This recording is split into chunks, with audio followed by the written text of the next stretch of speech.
La globalización avanzó tan rápidamente por los avances de la tecnología que hizo que todo el mundo se integrara. Sigue mirando.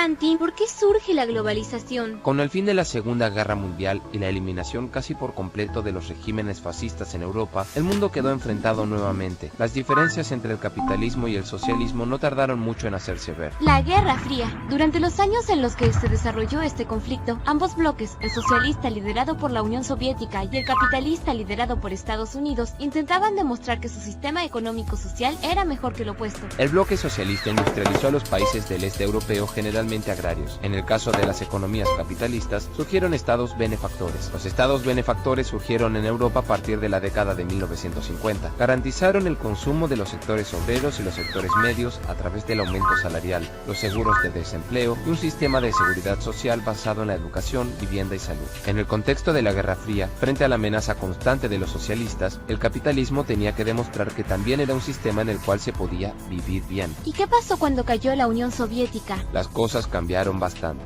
Comienza a escucharse el concepto de globalización, haciendo referencia a la unificación del mundo. El capitalismo dejó de tener un competidor visible, y además entre 1973 y 1976 hubo una crisis económica muy importante que afectó a casi todo el mundo. Sí, los países que conformaban la Organización de Países Exportadores de Petróleo, OPEP, aumentaron el precio del petróleo, y esto afectó a las economías centrales, cuya energía principal para sus fábricas estaba basada en este combustible. Exacto. Entonces algunos intelectuales y economistas acusaron al Estado benefactor de causar la crisis. Por lo tanto, comenzaron a pensar en alternativas económicas diferentes. Allí empezaron a implementarse las políticas neoliberales. Así es. El final de la Unión Soviética, la competencia entre el capitalismo y el socialismo, todo esto para algunos marcó el final de una época. Pareciera que el capitalismo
Sin embargo, desde mediados del siglo XX, el proceso que aquí llamamos globalización se ha desarrollado poco a poco.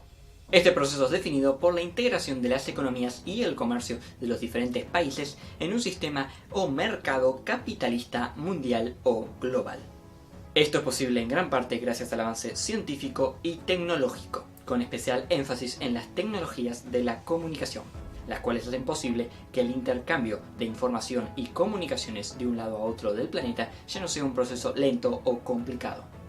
Asimismo, grandes compañías originarias de uno u otro país se expanden creando filiales en diferentes países o continentes.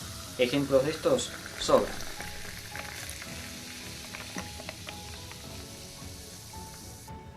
¿Verdad? A estas empresas se las conoce como multinacionales o transnacionales, y son una de las maneras más claras de percibir la globalización a nivel comercial.